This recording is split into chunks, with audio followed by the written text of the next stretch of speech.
اعوذ باللہ من الشیطان الرجیم بسم اللہ الرحمن الرحیم رب اشرح لی صدری ویسر لی امری واحلل عقدۃ من لسانی یفقہوا قولی۔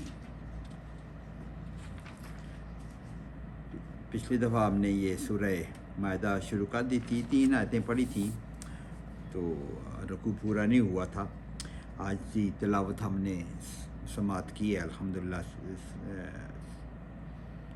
آیت نمبر 4 سے، اس کا ترجمہ دیکھتے ہیں۔ یسألونک، یہ تو بہت دفعہ ہم نے پڑھا۔ سأل یسأل، سوال کرنا، یسألون وہ سوال کرتے ہیں، مضارع ہے۔ یسألون وہ سب لوگ سوال کرتے ہیں کا آپ سے۔ یسألونک ماذا احل لہم، ماذا کیا کچھ، کیا چیز، احل لہم ان کے لیے حلال کیا گیا ہے۔ احل، احل اس نے حلال کیا، احل حلال کیا گیا، کیا کچھ ان کے لیے حلال کیا گیا ہے۔ یہ پچھلی آیت جو ہم نے پڑھی تھی تو اس میں تو ہم نے آیت ہی پوری یوں شروع ہوئی تھی۔ پہلے تو شروع ہوا تھا کہ احلت لکم بہیمۃ الانعام، یہ جانور جو پہلی آیت ہے اسی مائدہ کی، وہ آپ پر حلال کیے گئیں گے، وہ جانور جو مویشی قسم کے جانور ہیں وہ آپ پر حلال کیے گئے ہیں۔ اور پھر وہ کچھ ان کی حرمت کا ذکر جب آیا تھا، جو حرم کو جانور لے کے جاتے ہیں ان کا پھر ذرا سا اس میں پابندی آ گئی تھی کہ ان کو شکار نہیں کرنا۔ اور پھر زیادہ وہ تفصیل سے اگلی آیت ہم نے جو تیسری آیت پڑھی تھی اس میں بہت سی چیزیں جو حرام کی، حرمت علیکم المیتۃ، یہ 7 8 9 چیزیں ملا کے ساری جو ہیں وہ حرام کی گئی تھی۔ تو یہ حلال و حرام کی پچھلی آیتوں میں ذکر آ گیا تھا، تو یہ سوال کیوں پیدا ہوا؟ انہوں نے پوچھا، کیوں پوچھا؟ یسألونک ماذا احل لہم، وہ پوچھتے ہیں ہم پر کیا حلال کیا گیا ہے، یہ سوال کیوں پیدا ہوا؟ اس کو ذرا آپ دیکھتے ہیں سوال کیوں۔ تو پھر اللہ پاک نے دوبارہ ارشاد فرمایا کہ کل، آپ فرما دیجئے، احل لکم تم پر حلال کی گئی ہیں الطیبات، الطیبات الف لام کے ساتھ، ساری کی ساری طیبات چیزیں حلال کی گئی ہیں، پاکیزہ چیزیں۔ اب پاکیزہ کی تفصیل یہاں نہیں ہے۔ پاکیزہ وہ اللہ پاک نے کچھ پاکیزہ تو بتا دی ہیں نا، بہیمۃ الانعام وہ پاکیزہ بتا دی ہیں، اور پاکیزہ طیبات کے مقابلے میں آتا ہے خبائث، طیب کے مطلب میں خبیث چیز اس کے مقابلے، تو خبائث جو ہیں وہ اللہ نے ذکر کیے ہیں، یہ حرمت علیکم المیتۃ، انہی میں ان پاکیزہ میں بھی خبائث پیدا ہو سکتے ہیں۔ اگر وہ جانور مر گیا تو وہ خبیث ہو گیا ہے، اس کو اگر اللہ کا نام لے کر ذبح نہیں کیا وہ خبیث ہو گیا ہے، تو وہ خبائث اس طرح بھی ہیں۔ لیکن طیبات میں یہ بھی چیز شامل ہے جو انسانی فطرت کو، سلیم الطبع لوگوں کو دیکھنے لگے انسانیت کے ساتھ کوئی میل جول کھاتی ہوتی۔ مثال کے طور پر طبیعت کو لگے گا چوہا کھائیں، عام انسان دیکھے چوہے کو کھانے کو جی جائے گا، عام انسانیت کی بات کریں، وہ بہت سی چیزیں فطرتاً انسان اس کو خبیث سمجھتا ہے۔ چھپکلی کے قریب کوئی جائے گا، وہ یہ جو بھیڑیے جانور جو دوسروں کو پھاڑ کھانے والے جانور جو ہیں ان سے کہاں انسان کو خواہش ہوتی ہے کھانے کی۔ تو طیب چیزیں جو اللہ پاک نے کچھ طیبات ذکر کر دی ہیں، کچھ انسانی فطرت کے لیے رکھ دی ہیں کہ جن کو وہ اچھا سمجھتے ہیں، یا یہ بھی ہو سکتا ہے کہ جو ثابت ہو جائیں کہ یہ انسانیت کے لیے اچھی چیزیں ہیں۔ پتہ چلتا ہے نا کہ یہ انسان پہ چھوڑ دیا گیا، اس کی فطرت پہ چھوڑ دیا گیا کہ بہت سی چیزیں آپ غور کر کے جو آپ کو اچھی، منع نہیں کیا۔ طیبات الطیبات، جو بھی پاکیزہ تم کو لگتا ہے وہ کہو، اور جو تمہیں خبیث لگتا ہے، کچھ خبائث اللہ پاک نے ذکر کر دی ہیں اور کچھ ویسے انسانی فطرت اس سے نفرت کرتی ہے، ان کو منع کر دیا ہے۔ تو یہ طیبات، تو اللہ پاک نے، مولانا مودودی رحمۃ اللہ علیہ نے ایک بڑا زبردست پوائنٹ ابھی یہ ذہن میں آ گیا۔ بہت سے لوگ جو مذہبی لوگ ہوتے ہیں نا، ذرا سا مذہبی ٹچ والے، یا مذہب پہ کہ میں بہت مذہبی ہوں، وہ بہت سی چیزوں میں یہ بہت خیال کرتا ہے یہ حرام نہ ہو، یہ بھی حرام نہ ہو، بچ کے، ایسے ہوتا ہے نا، یہ بہت خیال ہوتا ہے ان کو کہیں حرام میں مبتلا نہ ہو جائے. اچھی بات ہے کسی لحاظ تک، کسی حد تک، لیکن اس میں غلو کرتے ہیں، اس میں اتنا غلو کرتے ہیں کہ پھر ان کو کچھ ملتا ہی نہیں ہے. تو اللہ پاک نے کہہ دیا حرام چیزیں تو کچھ گنوا دی ہیں، تو پھر باقی پاکیزہ چیزیں ساری حلال ہیں. حلال کا جو دائرہ ہے وہ بہت وسیع کر دیا ہے. حرام کا دائرہ اللہ نے محدود کر کے کچھ چیزیں بتا دی ہیں، کچھ بتا دی ہیں، کچھ انسانی فطرت پر بھی وہ چھوڑ دی ہیں. وہ دائرہ حرام چیزوں کا دائرہ محدود کر دیا اور طیبات فری کر دی ہے. اس لیے تو مولانا مودودی نے کہا کہ یہ پہلے یہی کانسیپٹ ہوتا تھا کہ مذہبی لوگ حرام کا بہت خیال کرتے ہیں، حرام سے بچ کر رہنا. ٹھیک بات ہے، حرام سے بچ کر، لیکن جب اس میں غلو کرتے کرتے کئی حلال چیزیں بھی حرام کر دی. پہلے بھی ہم نے ذکر کیا تھا نا، سورہ بقرہ میں ذکر آیا بھی ہے، اور بہت سی چیزیں حرام کر دی بنی اسرائیل میں، اپنے اوپر حرام کر دی تھی، تو ان کو پھر اللہ پاک نے حلال کیا. تو یہ اس میں تو یہ بات پاک ہے. لیکن ابھی وہ بات باقی ہے کہ اللہ نے جو حلال چیزیں ہیں وہ بھی بہت بیان کر دی ہیں، حرام کا ایک لمبی لسٹ بھی دے دی اوپر. تو یہ پھر اللہ پاک کہتے ہیں یہ طیبات سارے حلال ہیں. یہ اب اگلا جو سوال جس وجہ سے کیا گیا ہے یہ آگے آ رہا ہے. وما علمتم من الجوارح، طیبات بھی پاک ہیں، وہ تو واضح ہو گیا طیبات پاک ہیں. اور لا ہے آگے، جن کے پاس قرآن پاک کھلا ہوا ہے، یہ کانٹینیویشن ہے کہ طیبات پہ رکنا نہیں ہے، اور کانٹینیوس ہے کہ احل لکم الطیبات وما علمتم من الجوارح، اور وہ چیزیں علمتم من الجوارح، جارحہ کی جمع ہے جوارح. جارح اس کو کہتے ہیں شکار کرنے والے جانور، جو جانور شکار کرتے ہیں، پریڈیٹر شاید انگلش میں شاید بولتے ہیں، شکار کرنے والے جانور، چاہے وہ یہ عقاب ہے، پرندے ہیں شکار کرنے والے جانور، یا یہ شیر بھیڑیا جو بھی ہیں، یہ سارے شکار کرنے والے جانور جو ہیں ان کو جوارح، جارحہ واحد ہے اس کا، جوارح ان کو کہا جاتا ہے. وما علمتم من الجوارح، ان شکار کرنے والے جانوروں کو جو علمتم، تم سکھا دیتے ہو. علمہ خود جاننا، علمہ دوسرے کو سکھانا. الرحمن علم القرآن، اللہ نے علمہ، اس نے سکھایا. علمتم، تم سکھاتے ہو.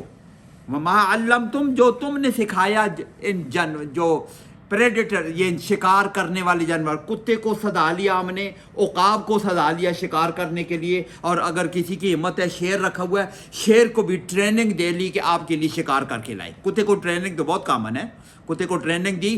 علمتم من الجوارح، تم نے ان جانوروں کو، جو شکار کرنے والے جانوروں کو جو تم نے سکھا دیا نا، اور وہ جو شکار کر کے لائیں گے، آگے اس کی شرطیں اللہ پاک بیان کرتا ہے.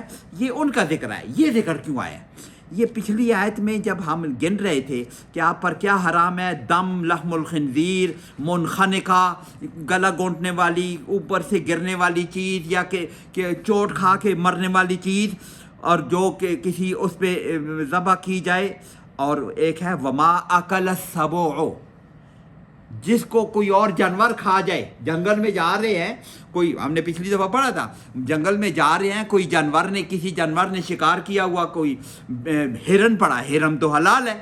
ہرن کو شیر نے شکار کیا، اس نے اس میں کھایا ہوا ہے، اس نے کھایا ہوا ہے، وہ مل گیا، وہ بھی حرام ہے. وما اکل السبع، پچھلی آیت کی ذکر کر رہا ہوں، جو کسی شکار کرنے والے جانور نے کھا لیا ہو، درندے نے کھا لیا ہو، وہ بھی حرام ہے. الا ما ذکیتم، اس کی ایک شرط بتا دی کہ اس جانور تک آپ پہنچے ہیں تو وہ زندہ ہے، اس پہ آپ نے تکبیر کر کے ذبح کر دیا. ذکیتم کا ترجمہ ہم نے زال سے ہے، ذکیہ، اس کا تزکیہ کر دیا، زال سے تزکیہ. زے سے تزکیہ تو تزکیہ نفس ہے نا، وہ یہ زال سے تزکیہ کا مطلب ہے یہ جو عمل ہے کہ اس کا سارا خون بہا دیتے ہیں، اللہ اکبر، اللہ کا نام لے کر ہم ذبح کر دیتے ہیں، ذبح کرنے کے عمل کو ذکیتم کہتے ہیں. جو اگر زندہ تھا تو ذبح کر لیا. یہ تو سارے ہیں. منخنقہ ہے، موقوذہ ہے، جو جانور گر گیا، گلا گونٹ گیا یا اونچائی سے گر گیا، اگر ہم اس پر پہنچتے ہیں، وہ زندہ ہے، اس پہ چھری پھیر لیتے ہیں، ٹھیک ہے. اسی طرح اگر کسی جانور نے کسی جانور کو پکڑا ہے، مارا ہے، لیکن ہمارے پہنچنے تک وہ زندہ ہے، تو اللہ نے کہا الا ما ذکیتم، جو تم ذبح کر لو.